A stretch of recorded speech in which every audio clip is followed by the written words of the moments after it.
प्यारे साथियों, स्वागत है बोर्ड यात्रा एजुकेशन में। अगर आप लोग क्लास 10th बिहार बोर्ड से 2025 में एग्ज़ाम दे रहे हैं तो आप लोगों के लिए मैं लेके आया हूँ सोशल साइंस का यानी कि सामाजिक विज्ञान का 50 VVI ऑब्जेक्टिव क्वेश्चन, ठीक ना। इसमें हिस्ट्री, ज्योग्राफी, इकोनॉमी सब है, ठीक ना। तो आप लोगों को वीडियो के अंत तक बने रहना है। काफ़ी वायरल प्रश्न है ये।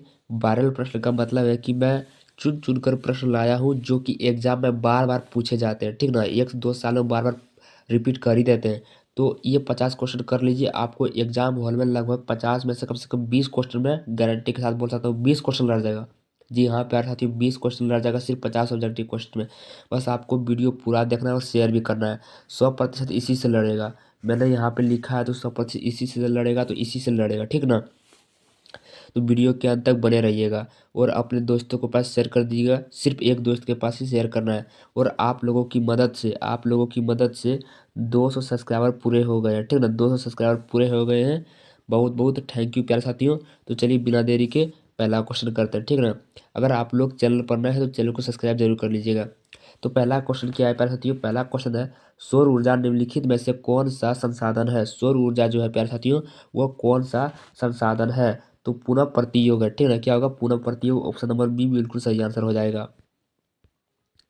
2 नंबर है, पंजाब में भूमि निम्नीकरण की मुख्य कारण क्या है? पंजाब में भूमि निम्नीकरण का मुख्य कारण क्या है? तो अधिक सिंचाई है, ठीक है। ऑप्शन नंबर डी बिल्कुल राइट आंसर हो जाएगा, अधिक सिंचाई। 3 नंबर है, सोपानी कृषि किस राज्य में प्रचलित है? सोपानी कृषि जो है वो किस राज्य में अधिक प्रचलित है? तो उत्तराखंड में, ठीक है ना। ऑप्शन नंबर क्या होगा यहाँ पे? ऑप्शन नंबर डी बिल्कुल राइट आंसर होगा। उत्तराखंड में सोपानी कृषि ज़्यादा प्रचलित है। 4 नंबर है, काला मृदा का दूसरा नाम क्या है? बहुत ही इंपॉर्टेंट क्वेश्चन है। काली मृदा जो है उसका दूसरा नाम क्या होता है? तो उसका दूसरा नाम जो होता है प्यारे साथियों वो रेगुर होता है, ठीक है ना। ऑप्शन नंबर बी बिल्कुल सही आंसर होगा, रेगुर। याद रखिएगा, एक भी क्वेश्चन छूट ना पाए प्यारे साथियों, क्योंकि ये इंपॉर्टेंट क्वेश्चन है, वायरल प्रश्न है, इससे लड़ेगा तो लड़ेगा। 5 नंबर है, विविध क्षेत्र में जल की उपस्थिति के कारण ही पृथ्वी को कहते हैं। तो पृथ्वी को क्या कहते हैं? तो नीला ग्रह कहते हैं। ऑप्शन नंबर बी बिल्कुल राइट आंसर हो जाएगा। 6 नंबर है, भारत में 2001 के कितने प्रतिशत भौगोलिक क्षेत्र में वन का विस्तार था? भारत में 2001 के अनुसार, ठीक है ना, 2001 के अनुसार कितने प्रतिशत भौगोलिक क्षेत्र में वन का विस्तार था? तो 19.27, ठीक है ना। कितना था? 19.27 था। ऑप्शन नंबर बी बिल्कुल राइट आंसर हो जाएगा। 7 नंबर है, निम्नलिखित में कौन प्राकृतिक संसाधन नहीं है? कौन प्राकृतिक संसाधन नहीं है? इस चारों ऑप्शन में बताइए कि कौन प्राकृतिक संसाधन नहीं है। तो वन जो है वह प्राकृतिक संसाधन है, नदियाँ, नगर, खनिज। तो यहाँ पे नगर जो है ऑप्शन नंबर सी जो है ये हो जाएगा, ठीक है ना। ऑप्शन नंबर सी प्राकृतिक संसाधन नहीं है। 8 नंबर है, लो एस्क किस संसाधन वर्ग में शामिल है? लो एस्क किस संसाधन वर्ग में शामिल है? तो अनविकरणीय, ठीक है ना। ऑप्शन नंबर सी बिल्कुल सही आंसर है। मेरी बातों को सिर्फ ध्यान से सुनिएगा, आपको याद हो जाएगा, ठीक है ना। 9 नंबर है, ज्वारीय ऊर्जा किस प्रकार के संसाधन का उदाहरण है? ज्वारीय ऊर्जा किस प्रकार के संसाधन का उदाहरण है? तो नवीकरणीय, ठीक है ना। नवीकरणीय का है, ऑप्शन नंबर ए में है। ऑप्शन नंबर ए बिल्कुल राइट आंसर हो जाएगा। 10 नंबर है, किस प्रकार संसाधन का भंडार सीमित है? किस प्राकृतिक संसाधन का भंडार सीमित है? तो खनिज तेल का, ठीक है ना। सॉरी, खनिज तेल का, हाँ। ऑप्शन नंबर ए बिल्कुल राइट आंसर हो जाएगा। खनिज तेल जो है वो सीमित है।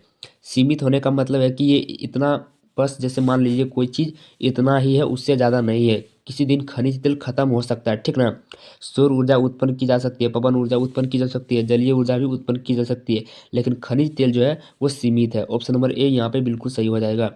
11 नंबर है, निम्नलिखित में कौन नवीकरणीय प्राकृतिक संसाधन है? इसमें से कौन प्राकृतिक नवीकरणीय संसाधन है, ठीक ना। तो 11 नंबर के क्या हो जाएगा? भूमिगत जल। भूमिगत जो है वह नवीकरणीय प्राकृतिक संसाधन है। ऑप्शन नंबर सी। 12 नंबर है, निम्न में कौन प्राथमिक क्षेत्र भी कहा जाता है? प्राथमिक क्षेत्र किसे कहा जाता है, ठीक ना। प्राथमिक क्षेत्र किसे कहा जाता है? तो कृषि क्षेत्र जो है वो प्राथमिक क्षेत्र कहा जाता है। ऑप्शन नंबर बी बिल्कुल राइट आंसर हो जाएगा, याद रखिएगा।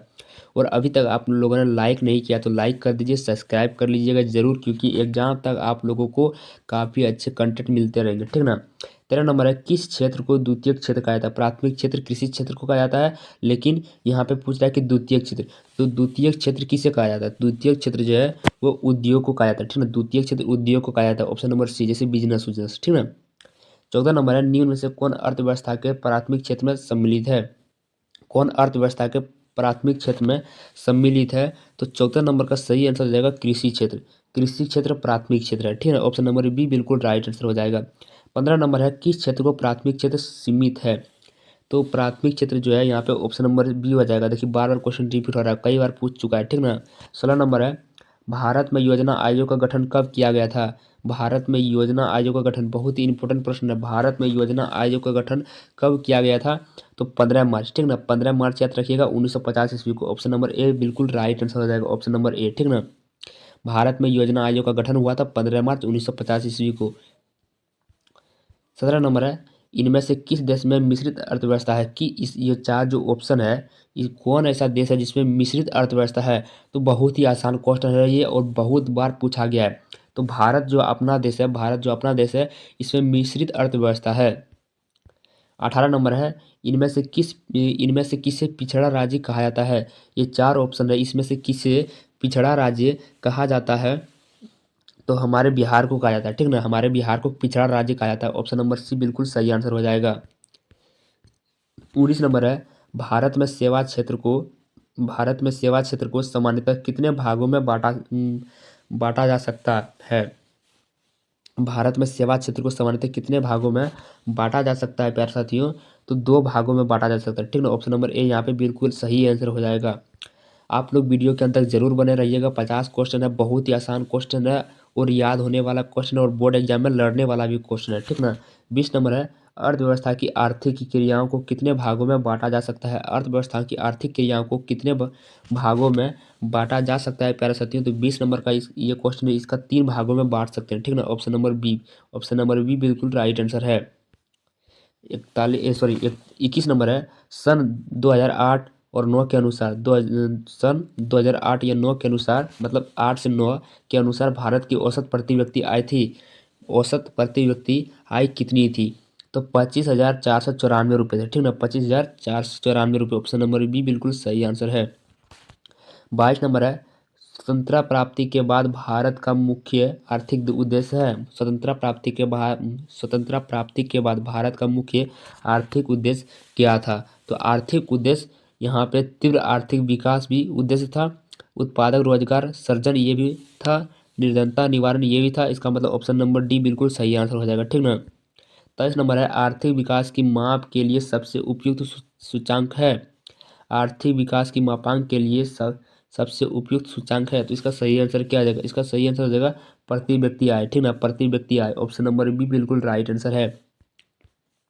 1-2 क्वेश्चन आपको याद नहीं हो रहा है तो कोई प्रॉब्लम नहीं, लेकिन आगे बढ़िए, ठीक ना, आगे वीडियो जरूर देखिएगा क्योंकि उससे आसान आसान भी क्वेश्चन हो सकता है और बार बार पूछे जा सकते हैं, ठीक ना। 24 नंबर है, निम्नलिखित में कौन सा देश एक मिश्रित अर्थव्यवस्था है? तो मैंने अभी भारत बताया था, ऑप्शन नंबर सी। 25 नंबर है, निम्नलिखित में कौन सा देश विकसित अर्थव्यवस्था का उदाहरण है? इसमें से कौन जो है विकसित अर्थव्यवस्था देश का उदाहरण है? तो ऑप्शन नंबर डी बिल्कुल सही आंसर हो जाएगा, अमेरिका। अमेरिका देश जो है वो विकसित है और भारत, श्रीलंका, इंडोनेशिया जो है ये तीनों जो है ये विकासशील देश है, ठीक ना, विकासशील देश की श्रेणी में आता है। विकासशील देश का मतलब है कि अभी तक ये विकसित नहीं हुआ है, ठीक ना, विकसित होने जा रही है। ऑप्शन नंबर यहाँ पे क्या हो जाएगा? डी हो जाएगा, क्योंकि यहाँ पे पूछ रहा है कौन सा देश विकसित अर्थव्यवस्था का उदाहरण है, तो अमेरिका। अमेरिका, रूस, चीन ये सब विकसित है, ठीक है, जापान विकसित है। 26 नंबर थोड़ा सा क्वेश्चन बड़ा है और छोटे अक्षर में है, तो प्यारे साथियों इसको ध्यान से सुनिएगा, ये रटने की चीज़ नहीं है, एक बार में याद हो जाएगा, ठीक ना। बोल रहा है, भारतीय संविधान में वर्णित स्वतंत्रता का अधिकार से संबंधित कौन सा कथन सही है? भारतीय संविधान में वर्णित स्वतंत्रता का अधिकार से संबंधित कौन सा कथन सही है? इसका मैं डायरेक्ट आंसर बताता हूँ क्योंकि इतना पढ़ने के बाद थोड़ा कन्फ्यूज में जाएगा, ठीक ना। इसका सही आंसर हो जाएगा ऑप्शन नंबर बी। और ऑप्शन नंबर बी क्या बोल रहा है? संविधान के अनुच्छेद 19, ठीक ना, संविधान के अनुच्छेद 19 में देश के सभी नागरिकों को स्वतंत्रता का मूल अधिकार दिया गया। अब समझ गए होंगे। पहले क्वेश्चन देखिए, भारतीय संविधान में वर्णित स्वतंत्रता का अधिकार से संबंधित कौन सा कथन सही है? तो संविधान के अनुच्छेद 19 में देश के सभी नागरिकों को स्वतंत्रता का मूल अधिकार दिया गया। ऑप्शन नंबर बी यहाँ पे बिल्कुल सही आंसर हो जाएगा, ठीक ना। और नहीं समझे तो कोई बात नहीं, वीडियो दोबारा देख लीजिएगा, नहीं तो आगे क्वेश्चन बढ़िए। 27 नंबर है, 15वीं लोकसभा में महिलाओं की कितनी भागीदारी थी? जो 15वीं लोकसभा हुई थी उसमें महिलाओं की कितनी भागीदारी हुई थी? तो 10.68%, ठीक ना, 10.68%। ऑप्शन नंबर ए बिल्कुल सही आंसर है। 28 नंबर है, 16वीं लोकसभा में महिलाओं की सदस्य संख्या कितनी थी? तो 16वीं लोकसभा में महिलाओं की भागीदारी कितनी थी? तो इसका सही आंसर हो जाएगा 65, ठीक ना, 65% होगा। सॉरी 65 यहाँ पे प्रतिशत नहीं होगा। 16वीं लोकसभा में महिलाओं के सदस्य की संख्या पूछ रही है ना, संख्या पूछ रही है तो 65, ऑप्शन नंबर डी 65 ही, सिर्फ महिला 65 महिला ही थे, ठीक ना। 16वीं लोकसभा में। 29 नंबर है, अधिकारों और अवसरों के मामले में महिलाओं के विशेष परिचय देने वाले व्यक्ति क्या कहलाता है? अधिकारों और अवसरों के मामले में महिला को विशेष परिचय देने वाले व्यक्ति क्या कहलाता है? तो नारीवादी कहलाती है, ठीक ना, ऑप्शन नंबर बी बिल्कुल सही आंसर है। 30 नंबर है, बिहार पंचायत राज अधिनियम 2006 में पंचायती संस्थाओं में महिलाओं के लिए कितने प्रतिशत आरक्षण की व्यवस्था है?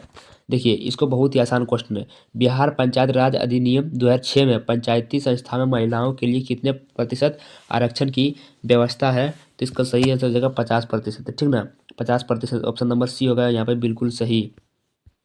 31 नंबर है, अंतर्राष्ट्रीय महिला वर्ष घोषित किया गया। अंतर्राष्ट्रीय महिला वर्ष घोषित किया गया प्यारे साथियों, तो कब घोषित किया? 1975 को घोषित किया गया, ठीक ना, अंतर्राष्ट्रीय महिला दिवस, ठीक ना, याद रखिएगा 1975 में घोषित किया गया था। ऑप्शन नंबर सी हो जाएगा बिल्कुल सही आंसर हो जाएगा, ऑप्शन नंबर सी, ठीक ना। अभी तक आप लोगों ने इस चैनल को सब्सक्राइब नहीं किया है तो जल्दी से जल्दी कर लीजिए प्यारे साथियों, क्योंकि आप लोगों को अच्छे से अच्छे कंटेंट मिलते रहेंगे, ठीक ना, और शेयर भी कर दीजिएगा सिर्फ एक दोस्त के पास।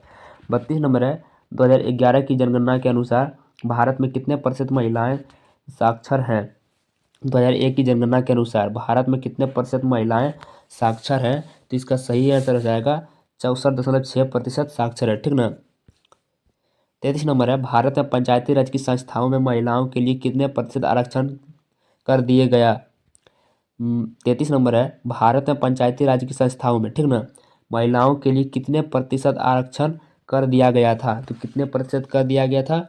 तो 33% कर दिया गया था, ऑप्शन नंबर बी, ठीक ना, याद रखिएगा।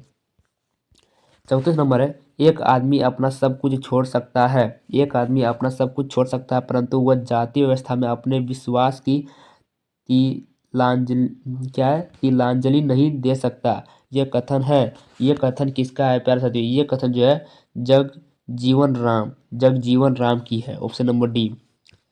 35 नंबर है, बांग्लादेश का उद्देश्य कब हुआ? बांग्लादेश का उदय कब हुआ? बांग्लादेश का उदय कब हुआ? तो 1971 में हुआ, ठीक है, कब हुआ? 1971 में, ऑप्शन नंबर बी बिल्कुल सही आंसर है। मतलब पहले बांग्लादेश को पाकिस्तान कहा जाता था, ठीक ना, लेकिन जो बांग्लादेश का उदय हुआ 1971 में हुआ। 36 नंबर है, वियना सम्मेलन किस वर्ष हुआ? वियना सम्मेलन जो है पैसा जो लगता है अभी हिस्ट्री आ गया है, ठीक ना। वियना सम्मेलन कब हुआ? तो 1815 ईस्वी को हुआ, ऑप्शन नंबर ए वियना सम्मेलन 1815 ईस्वी को हुआ। मैं आप लोगों को रटा के जाऊंगा, ठीक ना। 37 नंबर है, वियना किस देश की राजधानी है? वियना किस देश की राजधानी है? आप लोग बताइए प्यारे साथियों कि वियना किस देश की राजधानी है? तो ऑस्ट्रिया की है, option number A, sorry option number C. 38 नंबर है, क्रीमिया का युद्ध किस वर्ष हुआ था? क्रीमिया का युद्ध किस वर्ष हुआ था? तो 1854 को हुआ था, ऑप्शन नंबर ए 1854 को क्रीमिया का युद्ध हुआ था। ये सब क्वेश्चन बहुत बार पूछे गए हैं। राष्ट्रवाद की अवधारणा का जन्म किस घटना से माना जाता है? राष्ट्रवाद की अवधारणा का जन्म किस घटना से माना जाता है? तो फ्रांस की क्रांति से माना जाता है, ठीक है, ऑप्शन नंबर डी हो जाएगा बिल्कुल सही। 40 नंबर है, नेपोलियन संहिता किस वर्ष लागू की गई? नेपोलियन संहिता किस वर्ष लागू की गई? तो 1804 ईस्वी को, ठीक ना, 1804 ईस्वी को लागू की गई थी, ऑप्शन नंबर डी बिल्कुल सही आंसर हो जाएगा। 41 नंबर है, वियना सम्मेलन कांग्रेस का अध्यक्ष कौन था? वियना सम्मेलन कांग्रेस का अध्यक्ष कौन था? तो मेटरनिक था, ठीक ना, मेटरनिक था। कौन था? मेटरनिक, डी आंसर वाले बिल्कुल सही है। 42 नंबर है, मेटरनिक व्यवस्था का उद्देश्य क्या था? मेटरनिक व्यवस्था का उद्देश्य आखिर में क्या था? तो पुरातन व्यवस्था की पुनः स्थापना करना, ठीक है, पुरातन व्यवस्था की पुनः स्थापना करना, ऑप्शन नंबर सी हो जाएगा बिल्कुल सही। 43 नंबर है, काउंट काबूर की मृत्यु किस वर्ष हुई? वेरी वेरी इंपॉर्टेंट प्रश्न प्यारे साथियों।